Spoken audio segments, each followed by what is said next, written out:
Early cars were not for the masses. Early on, as cars got better and more powerful, they became the plaything of the wealthier people. Before the elite were being chauffeured around in their gasoline-powered Benzes, another auto could be heard chugging through the countryside. Remarkably, it's still on the road today. This unusual motorized vehicle can sometimes be found puffing along the English countryside near Cambridge. This living piece of transportation history is an 1884 De Dion et Bouton in Trapardou.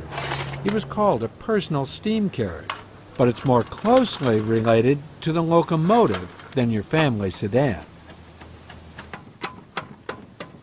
This relic holds a distinguished place in automotive history.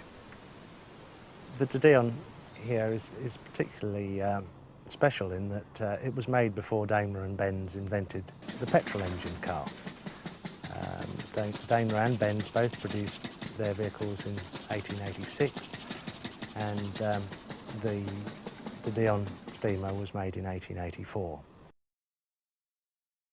I've been running the car now for 14 years, and I think even the most eminent of historians accept the fact that this is the oldest running car anywhere in the world.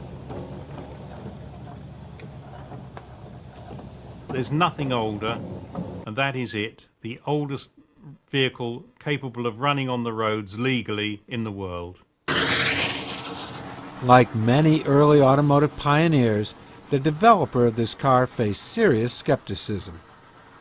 Count de Dion in France, who was experimenting with steamers and then later internal combustion cars, was passionate about trying to develop this. His family, however, got injunctions against him because they saw him as being unstable, wasting his time and effort with these inventions that could amount to nothing. They were just toys, unstable toys of a little boy's mind. Undaunted, he teamed up with two engineers, Messieurs Bouton and Trapardou, and they turned their ideas into a business. They offered these for sale. It was the first time anybody had offered a self-propelled vehicle for sale from a catalogue to paying customers, and they sold several of them. One of these revolutionary vehicles is now owned by Tim Moore, who loves its rich history. The car took part and won the world's first motor race on the 28th of April 1887. It was the personal vehicle of Count de Dion himself. Moore purchased the car in France and had to secure permission from the French government to export his steam-powered treasure. He was then faced with the challenge of learning how to drive it. When I first got the car home, the first problem was that I knew nothing about steam.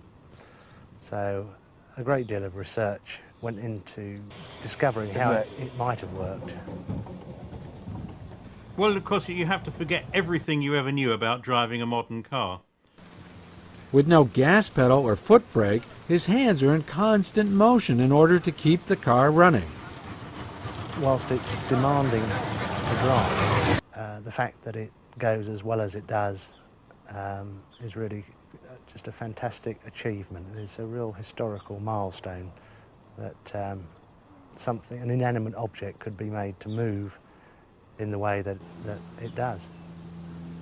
The De Dion is capable of reaching 37 miles per hour, much faster than a horse-drawn carriage. Count de Dion's plaything showed that the auto could be a viable transportation option, but he'd be surprised to see his revolutionary vehicle still running over 100 years later.